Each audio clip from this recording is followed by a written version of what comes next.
Welcome to the Slop Farm. Enjoy the video. You will start inside SharePoint, open the site and upload the Excel file to a document library. Once uploaded, open it in Excel for the web and select your range. Convert it to a named table. This is essential because Power Apps reads tables, not loose ranges.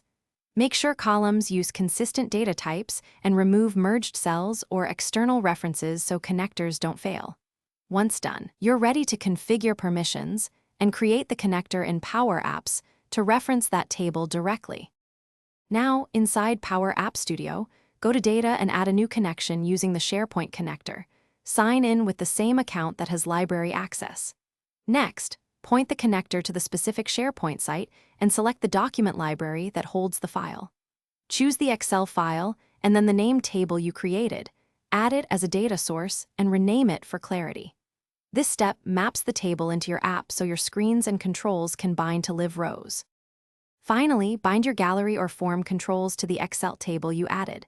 Set items to the table name and configure display fields. For saves, use Submit Form for an edit form or Patch/Collect when you need granular control.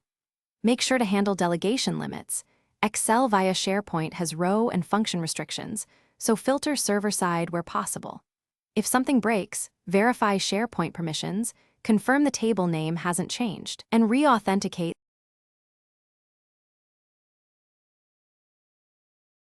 Thanks for watching. Consider subscribing if we helped you today.